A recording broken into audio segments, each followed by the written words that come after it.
მწვერვალებს ქარი რძისფერ ნისლში ხვევდა. და როდესაც ბარში ვარდნი ყვაოდნენ, თოვლი იდო ჯავახეთის მთათა ზედა და დღეებში ქარიშხლები ბღაოდნენ. მოხკიოდა, ქარი ღრუბლებს მოხკიოდა და ფარავანს ტბასა ზედა ძრწოდა ქარი. მოდიოდა, ნინო მთებით მოდიოდა და მოქონდა სანატრელი ვაზის ჯვარი. თოვლის მთებით გვირდებოდა უცხო მგზავრი. ვის უნახავს ვარდობისას თოვლი მთებზე? წყემსა გკითხა, რომელია ქართლის გზაი? წყემს მოუთხრა, საქართველო არის ესე. მიეძინა. ერთ წალკოჩი მიეძინა და ფშატებმა მზისგან მოუჩრდილეო. ო, ეს ვინ არის? გამოცხადდა მგზავრის წინა. ნუ გეშინინ, ეუბნება იესო. გაეღვიძა. წუთით იგრძნო მშობლის სევდა, მაგრამ რწმენა ავალებდა რაოდენს. თოვლი იდო ჯავახეთის მთათა ზედა და ტყეებში ქარიშხლები ბღაოდნენ. ცხეთა ყოველთვის იყო საქართველოს გული, მაგრამ თუ სვეტი ცხოველი ამ გულის ფეთქვაა, სამთავრო მისი ყველაზე ღრმა მეხსიერებაა. ბევრმა არ იცის, რომ სანამ აქ ეს დიდებული მე-11 საუკუნის ტაძარი აღიმართებოდა, ამ მიწას ზემო ეკლესიას ეძახდნენ. რატომ? იმიტომ რომ ისტორიულად მცხეთა ორ ნაწილად იყოფოდა. ქვემო, სადაც მთავარი ტაძარი იდგა და ზემო, სადაც სამეფო რეზიდენცია და ბაღები იყო. დღეს ჩვენ შევალთ გალავანში, რომელიც მე-18-მე-19 საუკუნეებს ინახავს, მაგრამ შიგნით დაგხვდება ამბები, რომლებიც 17 საუკუნეზე მეც ითვლის. ეს არ არის მხოლოდ რელიგიური ადგილი, ეს არის პოლიტიკური და სულიერი გარდატეხის ეპიცენტრი. მოდი დაუკვირდეთ აი ამ პატარა, ერთი შეხედვით მოგრძალებულ ეკლესიას. ის მე-4 საუკუნის ამბავს გვიყვება. როცა კაბადოკიელი ქალი ნინო მცხეთაში ჩამოვიდა, ის მეფის სასახლეში არ დასახლებულა. მან აირჩია ქალაქის გარეუბანი, მეფის ბაღი, სადაც მაყულის ბუჩქებში პატარა ქოხი მოაწყო. ისტორიული წყაროები, როგორიცაა მოქცევალ ქართლისალ, გვეუბნებიან, რომ ნინო აქ 3 წლის განმავლობაში ფარულად ლოცულობდა. წარმოიდგინეთ ეს სურათი. წარმართული მცხეთის ფონზე ამ პატარა ბუჩქებში წყდებოდა ქვეყნის მომავალი რელიგიური ბედი. მოგვიანებით მეფე მირიანმა სწორედ ამ მაყლოვანში ააგო პირველი მცირე ეკლესია.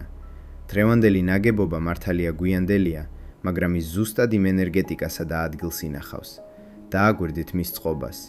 რიყის ქვა, თლილი ქვა და აგური ერთმანეთშია არეული, რაც ამ ადგილის მრავალგზის განახლებაზე მეტყველებს. ეხლა კი შევხედოთ მთავარ ნაგებობას. ეს მე-11 საუკუნის პირველი ნახევრის შედევრია. ქართულ არქიტექტურაში ეს ის პერიოდია, როცა ფორმები დაიხვეწა და სიმაღლეში წავიდა. სამთავრო განსაკუთრებულია თავისი გეგმარებით. თუ აქამდე ქართულ ტაძრებში გუმბათი 4 თავისუფლად მდგარ ბოძს ეყრდნობოდა, აქ ხუროთმოძღვარმა სრულიად სხვა გზა აირჩია. მან გუმბათი 2 ბოძსა და საკურთხევლის შვერილებს დააყრდნო. ამან ტაძრის შიდა სივრცე უფრო კომპაქტური, მაგრამ ამავე დროს უფრო მაღალი და ჰაეროვანი გახადა. გარე ფასადი კი ნამდვილი თავსატეხია. აღმოსავლეთის მხარეს 5-თაღიანი კომპოზიცია გვაქვს, რაც იმ დროის საუკეთესო ოსტატების ხელწერაა. თუმცა თუ დააკვირდებით გუმბათს, შეამჩნევთ, რომ ის სტილისტურად ცოტა განსხვავდება. მიზეზი დრამატულია. 1283 წელს საშინელმა მიწისძვრამ ტაძარი დააზიანა და გუმბათი ჩამოაქცია. ის, რასაც ჩვენ ახლა ვხედავთ, მე-13-მე-14 საუკუნეების მიჯნაზეა აღდგენილი. ტაძრის შიგნით, როცა სამხრეთ-დასავლეთ კუთხეში მიხვალთ, სუნთქვა გეკვრებათ. აქ განისვენებენ საქართველოში ქრისტიანობის სახელმწიფო რელიგიად გამოცხადების მთავარი შემოქმედები, მეფე მირიანი და დედოფალი ნანა. რატომ აქ და არა სვეტიცხოველში? ეს კითხვა ბევრს უჩნდება. პასუხი მათ თავდაბლობაშია. მირიან მეფემ ჩათვალა, რომ სვეტიცხოველი იმდენად დიდი სიწმინდე იყო უფლის კვართის გამო, რომ ის არ იმსახურებდა იქ დაკრძალვას. მან აირჩია თავისი ბაღის ეკლესია, ზემო ეკლესია. სწორედ ამ პერიოდიდან ეწოდა ადგილს სამთავრო, რადგან ის გახდა სამეფო და საეპისკოპოსო რეზიდენცია. დააკვირდით საფლავებს. ისინი სადაა, მაგრამ მათში მთელი ჩვენი ერის მოქცევის ისტორია დამარხული. იქვეა მე-15 საუკუნის კანკელიც, რომელიც მოგვიანებითაა აღდგენილი და საოცარ მხატვრულ მთლიანობას ქმნის. მონასტრის ეზოში კიდევ 2 მნიშვნელოვანი ნაგებობაა. ერთი მე-15-მე-16 საუკუნეების სამსართულიანი სამრეკლოა, რომელიც ბორცვზე დგას და გალავნის ნაწილს წარმოადგენს. მისი ქვედა სართული შესაძლოა საოცავიც იყო, ზედა კი საგუშაგო. მეორე კი მე-18 საუკუნის ცილინდრული კოშკია. სწორედ ამ კოშკმა შეიძინა განსაკუთრებული მნიშვნელობა მე-20 საუკუნეში. აქ ცხოვრობდა და მოღვაწეობდა წმინდა მამა გაბრიელი. ადამიანი, რომელმაც საბჭოთა ათეიზმის დროს შეძლო და სამთავრო კვლავ რწმენის ცენტრად აქცია. ბევრი ამბობს, რომ სამთავროში ორი ტიპის სიმშვიდეა.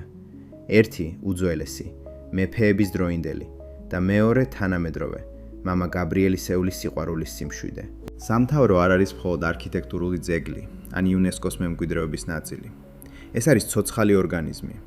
აქ ყოველი რესტავრაცია, ყოველი მიწის ძვრის კვალი და ყოველი ახალი საფლავი გვიყვება იმას, თუ როგორ გადავრჩით. მე-4 საუკუნიდან დღემდე ამ ეზოში საქართველო არ გაჩერებულა. თუ მცხეთაში მოხვდებით, ნუ იჩქარებთ. შემოდით სამთავროს გალავანში, დაჯექით იმ მაღლოვანთან და დაფიქრდით, რამდენმა ეპოქამ გაიარა ამ კედლებთან, რომ დღეს თქვენ აქ მდგარიყავით. მადლობა, რომ იყავით ჩემთან ერთად. თუ გსურთ მეტი ასეთი სიღრმისეული მოგზაურობა, გამოიწერეთ არხი. მომავალ შეხვედრამდე.